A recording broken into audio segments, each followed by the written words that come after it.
MBBS in just 16 lakhs. Kyrgyzstan, Central America, Russia, Georgia. Orbit Global Education. Hi ma'am. Hello. Welcome to India. Thank you. Welcome to iDream. Thank you. ఎలా ఉన్నారు? బాగున్నానండి. బాగున్నారు. Super. అందరిలో favourite thing ఏంటి అంటే మీరు ఈరోజు ఇలా వచ్చేసాం, ఫేస్కి ఏదో పెయింట్ వేసింది, అది చూస్తే పకోడీ అయిపోయింది. అసలు నన్ను నేనే ట్రోల్ చేసుకుంటా. ఎంత న్యాచురల్గా చెప్తారు, అసలు చాలా చాలా బాగుంటాయి మీ వీడియోస్ అన్నిటికీ కూడా. సో ఐఎమ్ ద అంటే అంతమంది ఫ్యాన్స్లో నేను కూడా ఒక ఫ్యాన్ అనమాట. అవునా? Thank you. సో అంత ఫాలో అవుతూ ఉంటాను మీ ప్రతి వీడియో, మీ ప్రతి వ్లాగ్ కూడా. సో అన్నిటికన్నా ముఖ్యంగా ఫస్ట్ ముందు తెలుసుకునేది ఫ్యామిలీ బ్యాక్గ్రౌండ్ ఏంటి? డాడీ వాళ్ళు మాది యాక్చువల్లీ విజయనగరం, పుట్టి పెరిగింది అంతా విజయనగరమే. మా హస్బెండ్ వాళ్ళు పెరుమాలి, బట్ వాళ్ళ స్టడీస్ కోసం అని చెప్పి విజయనగరం వచ్చేసారు. ఓకే. ఇంకా మోస్ట్లీ ఏంటంటే ఇద్దరం ఒక ఏరియాలోనే ఉండేవాళ్ళం అనమాట. మా అత్తయ్య వాళ్ళు మమ్మీ వాళ్ళు ఒక ఏరియాలోనే ఉండేవాళ్ళు. సో అలా చూసి పిల్లల్ని అబ్జర్వ్ చేసి వాళ్ళు నన్ను అండ్ మా పేరెంట్స్ అతన్ని అబ్జర్వ్ చేసి ఇలా పెళ్లి చేస్తే బాగుంటుందని చెప్పి వర్మ గారిని ఇచ్చి పెళ్లి చేశారు. అంటే యాక్చువల్గా పేరెంట్స్ అనుకున్నారా, పేరెంట్స్ కన్నా ముందు సారు మీరు అనుకున్నారా? అలా లేదు, అస్సలు తెలీదు, అసలు తెలీదు. ఎప్పుడు చూడలేదు. Okay okay. ఒకటే ఏరియా అయినా కానీ అసలు ఎప్పుడు చూడలేదు. ఓకే. మహా అయితే ఒక 3-4 lanes డిఫరెన్స్ ఉంటుంది అంతే. అంతే. సో మొత్తానికైతే అరేంజ్ మ్యారేజే? అరేంజ్డ్. No love marriage? కాదు, కానీ చాలా మంది మీది లవ్ మ్యారేజ్ అని స్టార్టింగ్ లో చాలా మంది అడిగేవారు, ఈవెన్ రిలేటివ్స్ లో కూడా. అంత ఒక్కటే ప్లేస్ లో ఉండి అరేంజ్డ్ అని చాలా మంది డౌట్ వచ్చింది అనమాట. బట్ అలా కుదిరేసింది అంతే. సో కంప్లీట్గా ఎడ్యుకేషన్ కూడా విజయనగరంలోనే. ఏం చదివారు? బీటెక్ చదువుకున్నారు. Super. And Varma sir direct starting బ్యాంకాక్లో జాబా లేకపోతే? లేదు, ఫస్ట్ మైసూర్లో వర్క్ చేశారు. Okay okay. ఇన్ఫోసిస్లో. ఓకే. అండ్ తర్వాత కేరళ వచ్చారు, త్రివేంద్రంలో ఉండేవారు. అండ్ ఆ తర్వాత యాక్చువల్లీ కేరళలో ఉండే టైంలో ఎంగేజ్మెంట్ అయిందనమాట. అప్పుడు నేను బీటెక్ 3rd year. ఓకే. ఓ, బీటెక్ 3rd year లోనే మీకు ఎంగేజ్మెంట్? అయ్యో, ఎడ్యుకేషన్ కంప్లీట్ అవ్వకముందే ఎంగేజ్మెంట్ అయిపోయింది. అంటే మమ్మీకి కొంచెం హెల్త్ ఇష్యూస్ ఉండడం వల్ల ఒంట్లో బాగోకపోవడం, సో వాళ్ళు ఏదో భయపడి మనం మంచిగా ఉండేటప్పుడే అమ్మాయికి పెళ్లి చేయాలి అని అప్పటి నుండి స్టార్ట్ చేశారనమాట. ఓకే. సో అలా మొదలైంది. సో మీ మ్యారేజ్ టైంకి సార్ ఎంగేజ్మెంట్ టైంకి కేరళలో ఉండేవారు, అండ్ పెళ్ళి అయిన తర్వాత హైదరాబాద్కి షిఫ్ట్ అయ్యారనమాట. ఓకే. సో కొన్ని ఇయర్స్ మీరు హైదరాబాద్లో కూడా ఉన్నారు? 1.5 years ఉన్నాం హైదరాబాద్లో. 1.5 years? అయ్యో, మాకు ఈ బ్యాంకాక్ పిల్ల హైదరాబాద్లో ఉన్నప్పుడు తెలియలేదు. అవునా? లేదు, అప్పుడు అవ్వలేదు ఇంకా బ్యాంకాక్ పిల్ల. Okay okay okay. కానీ ఒక్కటి ఏంటంటే అండి, వీడియోస్ అన్ని నేను ఎక్కడి నుండి స్టార్ట్ చేయాలో కూడా తెలియట్లేదు. బ్యాంకాక్ వెళ్ళారు. సో బ్యాంకాక్ అనగానే ప్రతి ఒక్కళ్ళు ఎలా ఉంటుందంటే అది ఒక టూరిజం ప్లేస్ అనేది ఫస్ట్ థింగ్. బ్యాంకాక్ అనగానే అబ్బాయిలు ఆహా ఓహో మీరు బ్యాంకాక్ వెళ్తున్నారు అని ఒక థాట్లోకి వెళ్ళిపోతారు. సో నిజంగా అక్కడ అమ్మాయిల్ని కూడా చాలా మంది టూర్స్ వెళ్ళేవాళ్ళు అండ్ కపుల్స్ వెళ్ళేవాళ్ళు కూడా చాలా రీల్స్ చేస్తూ ఉంటారు. అందరు అమ్మాయిలు లైన్లో ఉంటే వాళ్ళ హస్బెండ్కి ఐస్ క్లోజ్ చేసి తీసుకెళ్ళడం. అంటే ఈ కైండ్ ఆఫ్ అవేర్నెస్ అనేది ఇటు మన ఇండియా సైడ్ ఉంటుంది. బ్యాంకాక్ అనగానే ఒక థాట్. అంటే పీపుల్ ఎందుకు అలా తీసుకుంటారంటే అక్కడ ఏదైతే చూస్తారో అది మనకి ఇక్కడ ఇండియాలో కనిపించదు. ఫస్ట్ థింగ్, ఆ నైట్ లైఫ్ అనేది ఇండియాలో మనకి చాలా తక్కువ. అంటే మేబీ ఢిల్లీ అటు పక్క మనకి ఉండొచ్చేమో, ముంబై ఢిల్లీ అటు పక్క. బట్ ఇటుపక్క మన ఆంధ్ర తెలంగాణ సైడ్ అయితే నైట్ లైఫ్ అని అలాంటిది ఏది మనకి ఇక్కడ ఉండదు. బట్ అదేంటంటే ఇక్కడ నుండి వచ్చిన పీపుల్కి అక్కడ చాలా అది డిఫరెంట్గా అనిపిస్తుంది అనమాట. సో మన కల్చర్ వేరు, వాళ్ళ కల్చర్ వేరు కాబట్టి సో వీళ్ళు ఏదైనా కొంచెం డిఫరెంట్గా ట్రై చేయాలి అని పీపుల్ చూపించాలని రకరకాలుగా ఎక్స్ప్లోర్ చేస్తుంటారు. కానీ అక్కడ నిజంగానే ఫ్యామిలీస్కి కానీ ఫీమేల్స్కి కానీ రెస్పెక్ట్ ఎలా ఉంటుందండి అక్కడ? చాలా బాగుంటుందండి. కానీ అది మీ వీడియోస్ ద్వారా తెలిసింది మాకు కూడా. మరి అంటే యాక్చువల్లీ నాకు తెలిసిన కంట్రీ, నేను ఇండియా నుండి దాటి అడుగుపెట్టిన కంట్రీ ఒక్కటే కంట్రీ, అది కూడా థాయిలాండ్.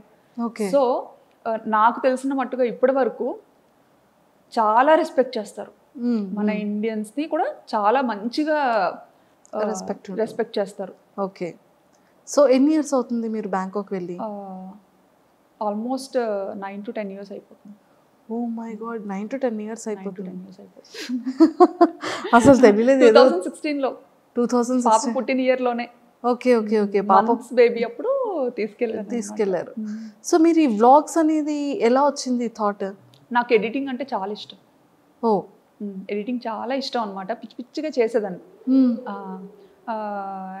బీటెక్ అయిపోయి అదే పెళ్ళైన వెంటనే ఒక ఫోన్ వచ్చింది చేతికి. అప్పటి వరకు మన చేతిలో ఫోన్ కూడా ఉండేది కాదు.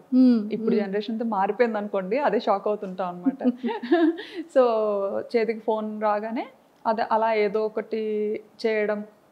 సో బేసిక్గా నాకు ఎలా అంటే నన్ను నేను స్క్రీన్స్లో చూసుకోవడం ఇష్టం. ఓకే.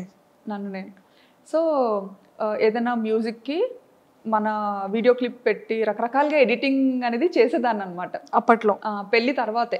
జస్ట్ మేము ఇక్కడ హైదరాబాద్కి వచ్చిన తర్వాత రామోజీ ఫిల్మ్ సిటీ అని ఇంకా చాలా ప్లేసెస్కి తీసుకెళ్లేవారు తిను. సో అప్పటికే మనకి ఫోన్ అనేది కొత్తగా అలవాటు. సో అందులో కెమెరా ఉంది అంటే అది ఇంకా కొత్త విషయం కదా. సో విపరీతంగా ఫొటోస్ వీడియోస్ ఫుల్గా అనమాట నిండిపోయేలా తీసేసుకునే వాళ్ళం. తీసేసుకొని అవి ఎక్కడ అప్లోడ్ చేయాలో తెలియక అదే ఎన్ని హార్డ్ డిస్క్లను పెడతాం. సో అలాగా హార్డ్ డిస్క్ లో పెట్టినవి మళ్ళీ అంత ఈజీ కాదు. ఎప్పుడైనా చూసుకోవాలి అనుకుంటే మళ్ళీ తీసి చూసుకోవడం కూడా డిఫికల్ట్. సో మేము అప్పుడు ఒక థాట్ వచ్చింది అనమాట. అది మా హస్బెండ్ ఇలా ఎందుకు యూట్యూబ్లో ఒక అకౌంట్ ఉంటుంది, దానికి నువ్వు పెట్టేయాల్సినవన్నీ పెట్టేసి ప్రైవేట్లో ఉంచేసుకుంటే సరిపోతుంది, ఎవరికి కనపడదు కూడా, మనకి మెమరీ కూడా మంచిగా సేవ్ అవుతుంది, నచ్చినప్పుడు డిలీట్ చేసుకోవచ్చు అని చెప్పి ఫస్ట్ థాట్ అది. ఓకే. ఆ పర్పస్ మీదే మేము యూట్యూబ్ ఛానల్ క్రియేట్ చేయడం జరిగింది 9 years బ్యాక్ స్టార్ట్ చేశారు. కానీ మీకు పాపులారిటీ అనేది ఎప్పటి నుండి స్టార్ట్ అయింది? నాకు 2022 అండి. 2022లో. సో సడన్ గా అది బ్యాంకాక్ పిల్ల ఛానల్ తో స్టార్ట్ అయింది. ఐ థింక్ ఫస్ట్ దీపావళి వీడియోనా? దీపావళి కాదు, అమ్మవారిది. ఫస్ట్ నేను అమ్మవారి వీడియో ఏదో సమ్ డివోషనల్ వీడియోని ఫస్ట్ వీడియో. నాకు యాక్చువల్లీ అమ్మవారు అంటే చాలా ఇష్టం అనమాట, సెంటిమెంట్ కూడా. సో అంటే ఇది వరకు పెట్టిన ఛానల్స్ అన్ని జస్ట్ నార్మల్ ఏదో మన ఈ మెమరీ ఇష్యూస్ కోసం పెట్టింది అనమాట. బట్ ఈ బ్యాంకాక్ పిల్ల అనేది రీసెంట్గా స్టార్ట్ చేశాను కదా 2022లో. సో అదేంటంటే కొంచెం మంచిగా ఎడిటింగ్ చెయ్యాలి, కొంచెం నలుగురు చూడాలి అంటే చూడాలి, వీడియోస్ని పబ్లిక్ చెయ్యాలి అన్న కాన్సెప్ట్తో చేశానమాట. సో అలా స్టార్ట్ చేసినప్పుడు ఖచ్చితంగా దేవుడితో స్టార్ట్ చేద్దాము డెవోషనల్గా అని చెప్పి అమ్మవారిని చూపించాను అనమాట. అక్కడ దసరా ఉత్సవాలు చాలా బాగా జరుగుతాయి. దసరా అదే మీది ఫస్ట్ వీడియో నేను చూసాను. అంటే స్టార్టింగ్ మీది సెకండ్ థర్డ్ వీడియో నుంచి మీరు ట్రెండింగ్ స్టార్ట్ అయింది మీది. అవును, విత్ ఇన్ ఫ్యూ వీడియోస్లోనే మీరు జనాలకి వచ్చేసారు.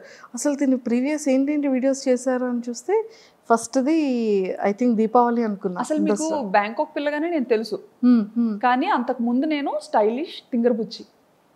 ఓ, స్టైలిష్ తింగర్ బుచ్చి మీరేనా? నేనే. ఓకే, అది కూడా ఫాలో. ఓ ట్రూ కరెక్ట్. సో అది కరెక్ట్గా ఈ బ్యాంకాక్ పిల్ల కన్నా ముందు స్టార్ట్ చేశాను అనమాట, స్టైలిష్ తింగర్ బుచ్చి అని చేశాను. కానీ అది చాలా కష్టపడ్డా, దానికి చాలా ఖర్చు పెట్టించా మా హస్బెండ్తో. అయ్యయ్యో, చాలా ఖర్చు పెట్టించా. ఇంకా అది కూడా మా ఫ్రెండ్స్ అండ్ ఇంట్లో ఫ్యామిలీ మెంబర్స్ వాళ్ళు చెప్తేనే అది కూడా చేశారు. యుఎస్లో ఒక వదిన ఉంటారనమాట, వర్మగారు వాళ్ళ చిన్న సిస్టర్. సో ఆవిడ ఒకసారి వస్తూ రిపీట్గా చూస్తూ ఉంటారు కదా మనం పెట్టిన వీడియోస్ ఏంటంటే అన్లిస్టెడ్లో పెట్టి జస్ట్ మనకి ఇష్టమైన వాళ్ళకి షేర్ చేస్తేనే వాళ్ళే చూడగలుగుతారు, ఇంకెవరు చూడలేరు. సో అలా షేర్ చేస్తున్న టైంలో వదిన ఇండియా వచ్చినప్పుడు శ్రావణి నీకు యూట్యూబ్ రెవెన్యూ జనరేట్ అవుతుందా అన్నట్టుగా అడిగారు అనమాట. ఓకే. అడిగితే రెవెన్యూ ఏంటి అని, మామూలుగా యూట్యూబ్ అనేది యుఎస్ బేస్డ్ కంపెనీ. సో ఇలా యూజువల్గా యూట్యూబ్ అందరూ ఇలా ఇందుకే చేస్తారు, ఇందుకే కదా చేస్తారు, నీకు జనరేట్ అవ్వట్లేదా, నువ్వు మామూలుగా అలా ట్రై చేస్తున్నావేమో అనుకున్నాను అని అన్నారు అనమాట. అంటే ఏమో ఉంది నాకు అంత ఐడియా లేదు అని.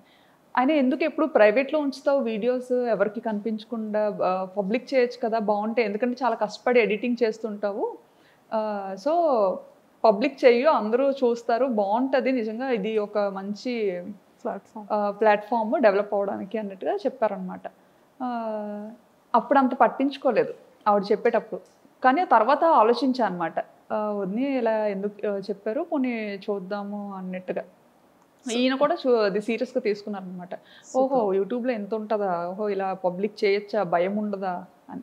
అప్పుడు అంటే చాలా రెస్ట్రిక్టెడ్గా ఉంటాం కదా, అత్తగారు మాగారు ఏమనుకుంటారు, మమ్మీ డాడీ ఏమనుకుంటారు. సో అలాంటి ఫ్యామిలీ నుంచి వచ్చాను కాబట్టి ఇంటెన్షనల్ కూడా ఉంటుంది. సో వచ్చిన ఆవిడ చెప్పినా సరే అప్పుడు వెంటనే అంత సీరియస్గా తీసుకోలేదు. అవునా ఉంది అని అన్నాను, కానీ మళ్ళీ ప్రైవేట్లోనే పెట్టేదాన్ని. ప్రైవేట్లో పెట్టా చాలా కష్టపడి ఎడిట్ చేసిన సరే ప్రైవేట్లోనే పెట్టుకొని నాకు నేనే చూసుకొని ఈజీగా, అంటే మనము వేరే కంట్రీలో ఉన్నప్పుడు స్టేటస్ ఎక్కువసేపు పెట్టలేము, అప్పుడు స్టేటస్ ఆప్షన్ ఉందో లేదో కూడా తెలియదు. వీడియోని డైరెక్ట్గా చాట్లో షేర్ చేయాలన్నా పెద్ద పెద్ద వీడియోస్ ఉండేవి, షేర్ చేయడం కష్టమయ్యేది అనమాట. సో ఇది బాగా ఈజీ అనిపించేది మమ్మీ డాడీకి, అంటే మేము ఉన్న ప్రతి మూమెంట్ని మంచిగా క్యాప్చర్ చేసి మన పేరెంట్స్కి చూపించాలి. మెయిన్ ఏంటంటే అసలు మా మమ్మీ డాడీ బయటకు అసలు ఈయన వెళ్తారు అంటే నన్ను ఇచ్చి పెళ్లి చేయకపోనేమో. ఫస్ట్ నుంచి అనుకునేవారు అమ్మాయి ఎప్పుడు మనకి దగ్గరలోనే ఉండాలి, బయటికి అసలు ఎప్పుడు పంపొద్దు అని.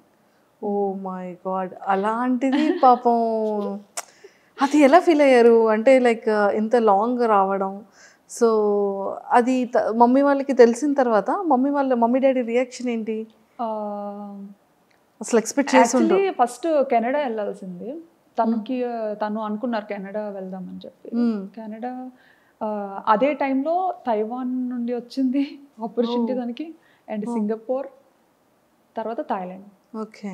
సో ఇవన్నీ ఇంకా పెద్దోళ్ళకి చెప్పినప్పుడు వీళ్ళు అన్నారనమాట, అంత దూరం ఎందుకు, దగ్గరగా ఉండేది చూసుకోండి అనేసి.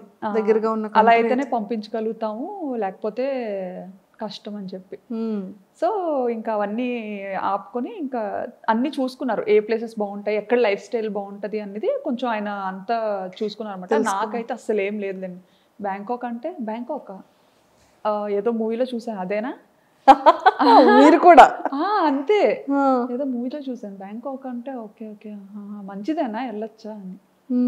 వెళ్ళొచ్చా అంటే ఇంకా ఈయన అదేం కాదులే వెళ్ళి చూద్దాం, బాగుంటే ఉండొచ్చు లేదంటే రిటర్న్ అయిపోవచ్చు అని చెప్పి, సో ఆ థాట్ మీద థాయిలాండ్కి ఫిక్స్ అయ్యామన్నమాట. ఫిక్స్ అయ్యారు. నిజంగానే 9 years బ్యాక్ అంటే హైదరాబాద్ అంటే ఓకే, జస్ట్ 1 day 12 hours-లో వెళ్ళిపోవచ్చు, ఫ్లైట్ అయితే 1 hour-లో వెళ్ళిపోవచ్చు. ఓకే. కానీ బ్యాంకాక్ అనగానే కొన్ని అవర్స్ జర్నీ ఉంటుంది, అండ్ ఫ్రీక్వెంట్గా రావడానికి అవ్వదు, ఎప్పుడు కావాలంటే అప్పుడు కాల్ చేయడానికి ఆ నెంబర్స్ వేరుంటాయి. సో అప్పటి వరకు పేరెంట్స్ దగ్గర ఉన్న శ్రావణి గారు సడన్గా అంత లాంగ్ అనగానే మీ రియాక్షన్ ఏంటి, పేరెంట్స్ రియాక్షన్ ఏంటి? నేను అనుకున్నాను యాక్చువల్లీ వెళ్తే ఉండగలనా లేదా అని, బట్ ఈయనకి ఏంటంటే అది ఒక డ్రీమ్ అనమాట, అబ్రాడ్ వెళ్ళాలని ఒక డ్రీమ్. సో ఆపర్చునిటీ వచ్చింది, మన వల్ల ఎందుకు అది పోవాలి, సో తను ఇష్టపడుతున్నారు కదా పోనీ ట్రై చేద్దాం, డాడీ వాళ్ళకి నెమ్మదిగా చెప్పచ్చు అనేసి ఇంకా మమ్మీ డాడీతో మాట్లాడి చూస్తాం డాడీ, అదే అక్కడేం పర్మనెంట్ కాదు, జస్ట్ వర్క్ మీద వెళ్తున్నాము, మనకు నచ్చితే ఉంటాము లేదంటే మళ్ళీ మన ఊరికే వచ్చేస్తాము అన్నట్టుగా చెప్పామన్నమాట. ఓకే. ఇప్పటికైనా అంతేలేండి, ఎప్పటికైనా ఇక్కడికే వచ్చేయాలని, అవును అవును, ఇండియాలోనే సెటిల్ అవ్వాలని. సూపర్. సో అలా ఒప్పించి పేరెంట్స్ని వెళ్ళాము. అలా వెళ్ళడం జరిగింది. సో అక్కడికి వెళ్ళిన తర్వాత మీరు కన్సీవ్ అయ్యారా? లేదండి, ఇక్కడ హైదరాబాద్లో పుట్టిన తర్వాత ఆ ఆపర్చునిటీ వచ్చింది దీనికి. పాప 5th month-లో తెలిసింది, పాప 8th month-లో ఈయన ఫస్ట్ వెళ్ళిపోయారనమాట. ఓకే. నేను ఫస్ట్ వెళ్ళి అన్నీ మంచిగా సెట్ చేసి అంతా చూసుకొని అప్పుడు మీకు చెప్తాను, ఈలోపు వీసా పనులు కూడా అవుతుంటాయి కదా, అది చేసుకొని మీరు స్టార్ట్ అవ్వండి అని చెప్పి ఈయన ఫస్ట్ వెళ్ళిపోయారు ఒక ముందు. అక్టోబర్లో వెళ్ళిపోయారు. అక్టోబర్. నేను కరెక్ట్గా పాపకి 9 months అనుకుంటాను, నవంబర్లో నేను వెళ్ళాను అనమాట. నేను ఒక్కదాని పాపతో ఆయన ఏంటంటే వెళ్ళిన తర్వాత మళ్ళీ రిటర్న్ అవ్వకూడదు అవునా అంత వేగంగా. సో నేను ఒక పాప 9 months బేబీని తీసుకొని ఫస్ట్ టైం అసలు ఏం ప్యాక్ చేసుకోవాలో తెలీదు, ఎలా ప్యాక్ చేసుకోవాలో తెలీదు, అంత లగేజ్ చిన్నపిల్లతో కదా. సో ఏం క్యారీ చేయాలో అసలు ఎయిర్పోర్ట్లో చాలా రెస్ట్రిక్షన్స్ ఉంటాయి. ట్రూ.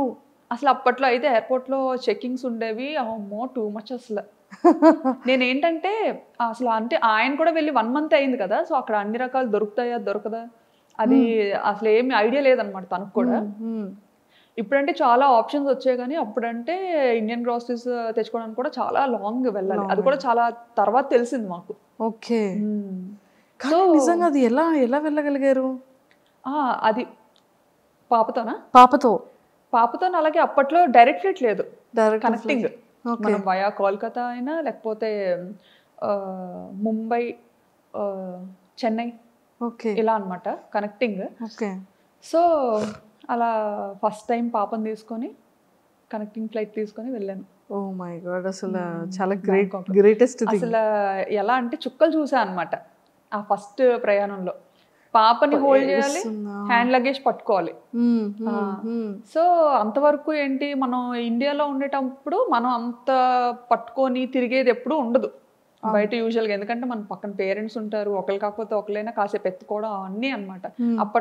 అప్పటి వరకు ఉయ్యాల్లో ఉండే పాపని ఎత్తుకొని తీసుకెళ్ళి, అంటే అది చాలా మంచిగా చబ్బీగా ఉండేది అనమాట. నేను చూస్తే ఎలా ఉండేదని అంటే ఉప్పు అంటే ఎగిరిపోయేలా ఉండేది. అయ్యో, ఇప్పుడంటే కొంచెం బండ్ అయ్యాను. ఏం అవ్వలేదండి బాబు. అలా ఉండేదాన్ని అనమాట. సో హ్యాండిల్ చేయలేకపోయేదాన్ని. ఇంకా పాప ఎయిర్పోర్ట్కి రాగానే ఈయన యాక్చువల్లీ ఎగ్జిట్ గేట్ దగ్గర ఉంటానని చెప్పారనమాట. నేను అంటే అక్కడ ఎయిర్పోర్ట్స్లో ఏంటంటే మనకి ఇక్కడ ఇండియాలో బయటే ఉండాలి, బట్ అక్కడ థాయిలాండ్ ఏంటంటే కొంచెం లోపల వరకు రావచ్చు. సో నేను పాపను పట్టుకొని ఇంకా అలాగే వణుకుతూ లగేజ్లన్నీ తీసుకొని మోసుకొని కూర్చోబెట్టి తీసుకెళ్తున్నాను అనమాట. తీసుకెళ్తుంటే ఈయన అక్కడ వెయిట్ చేస్తున్నారనమాట. అంత క్రౌడ్లో నన్ను మిస్ అయ్యారు. ఆయన నన్ను చూడడం మిస్ అయ్యారు, నేను ఆయన్ని చూడలేదు.